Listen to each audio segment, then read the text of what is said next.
Hello बच्चों, चलिए प्रश्न को देखते हैं। प्रश्न है सी डी और जी एच क्रमशः कोण ए सी बी और कोण ई जी एफ के ऐसे समद्विभाजक भाजक है कि बिंदु डी और एच क्रमशः त्रिभुज ए बी सी और त्रिभुज एफ है ई जी की भुजाओं ए बी और एफ ई पर स्थित है। यदि त्रिभुज ए बी सी समरूप है त्रिभुज एफ ई जी तो दर्शाइए कि त्रिभुज डी सी बी समरूप त्रिभुज एच जी ई। प्रश्न को हल करने से पहले जो इसकी मुख्य अवधारणा है उस पर विचार करेंगे। तो इस प्रश्न के लिए जो मुख्य अवधारणा है वह हो जाएगी त्रिभुजों में समरूपता। तो यहां से लिखेंगे किन्हीं दो त्रिभुजों के संगत कोणों व संगत भुजाओं का अनुपात बराबर रहे तो वे समरूप त्रिभुज होते हैं और उनका यह गुण क्या कहलाता है? समरूपता कहलाता है। अब दिया गया है कि त्रिभुज ए बी सी और एफ ई जी दो त्रिभुज हैं। नाम दे देते हैं इसे त्रिभुज ए बी सी, माफ कीजिए ये इस प्रकार से है ए बी सी और त्रिभुज एफ ई जी।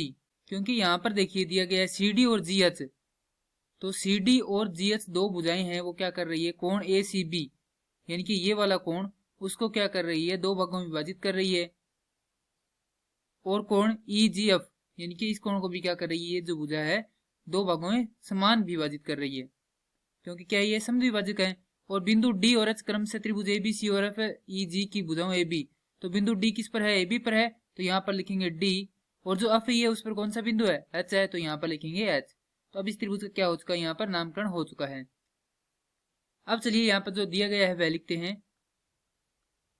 दिया गया त्रिभुज ए बी सी समरूप त्रिभुज एफ ई जी, अर्थात इससे हमें क्या क्या प्राप्त होगा? कोण ए बराबर प्राप्त होगा कोण एफ के, कोण बी बराबर प्राप्त होगा कोण ई के, और कोण सी बराबर प्राप्त होगा कोण जी के। और साथ में दिया गया है कि जो सी डी व जी एच समद्विभाजक हैं, अर्थात इससे हमें प्राप्त होगा कोण ए सी डी बराबर कोण बी सी डी, और दूसरा प्राप्त होगा एफ जी एच बराबर कोण ई जी एच के। अब जो सिद्ध करना है वह देखते हैं। क्या करना है? सिद्ध करना है त्रिभुज डी सी बी समरूप त्रिभुज एच जी ई के। तो यहां से देखिए डी सी बी कौन सा है? ये डी सी ये भुजा हो गई और एक ये भुजा हो गई और एक ये भुजा, यानी कि ये जो त्रिभुज है ये किसके समरूप सिद्ध करना है? एच जी ई के, अर्थात इस त्रिभुज के समरूप सिद्ध करना है। तो चलिए देखते हैं इनमें क्या क्या समानताएं हैं। पहली समानता ये है कि इसका कोण क्या है? इस कोण के बराबर है। दूसरी समानता ये है कि ये कोण इस कोण के बराबर है। ये कोण इसका जो किसके बराबर है? माफ कीजिए किस प्रकार से बराबर है? तो यहां पर देखेंगे कि कोण ए सी डी योग कोण बी सी डी, अर्थात ये और ये कोण, पूरा कोण किससे कौन सा बन रहा है? सी बन रहा है। तो यहां से इसे क्या लिख सकते हैं? सी लिख सकते हैं। तो ये रहा सी बराबर है किसके? कोण जी के, यानी इस पूरे कोण जी के। तो पूरा कोण जी किन दो कोण से मिलकर बना है? पहला कोण है एफ जी एच योग कोण एच जी ई के। हमें यहाँ पर कौन से कोण चाहिए? हमें एक तो कोण चाहिए डी सी बी या बी सी डी, यानी कि ये कोण चाहिए, और दूसरा चाहिए ई जी एच यानी कि ये एच जी ई, ये दो कोण चाहिए। और हम जानते हैं कि जो एच जी ई है वो किसके बराबर है? एफ जी एच के।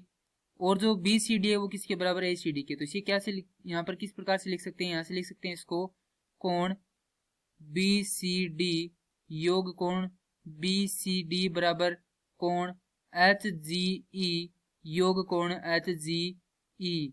तो यहां से क्या होगा? दो कोण बी सी डी बराबर दो कोण एच जी ई के। तो दो से दो यहां से क्या हो जाएगा? कट जाएगा। तो कोण बी सी डी या डी सी बी बराबर कोण एच जी ई के। ये हमें क्या हो गया? यहाँ पर प्राप्त हो गया। अब हमारे पास क्या है? दो कोण बराबर हैं, तो हम यहाँ से क्या कह सकते हैं कि ये त्रिभुज क्या है? समरूप है। किस कसौटी से? कौन कौन कसौटी से? तो यहाँ पर लिखेंगे हल। त्रिभुज डी सी बी व त्रिभुज जी ई एच में तो इनमें देखें तो पहली तो हमें मिला था कोण बी बराबर है कोण ई के, दूसरा कोण मिला था हमें कोण बी सी डी बराबर है कोण एच जी ई के, जो कि क्या किया था हमने यहाँ पर ज्ञात किया था।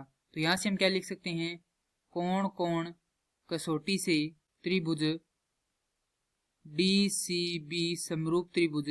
अब जो नाम लिखेंगे वह किस अनुरूप लिखेंगे, जो कोण जिस कोण के बराबर है उसी के अनुरूप लिखेंगे। तो यहाँ पर जो कोण डी है वह किसके बराबर हो जाएगा, ये वाला जो कोण है वो किसके बराबर हो जाएगा, इसके बराबर हो जाएगा। तो यहाँ पर सबसे पहले आएगा एच। उसके बाद जो सी है वह किसके बराबर है, सी बराबर है जी के, यानी ये ऊपर वाला कोण किसके बराबर है, इस कोण के बराबर है। तो यहाँ पर लिखेंगे जी, और क्या बच गया ई। तो यहाँ से हमें प्राप्त हो गया त्रिभुज डी सी बी समरूप त्रिभुज डी एच जी ई के, और यही क्या करना था, हमें सिद्ध करना था। तो इसे लिखेंगे इति सिद्धम। मैं आशा करता हूं कि यह प्रश्न आपको समझ में आया होगा। धन्यवाद।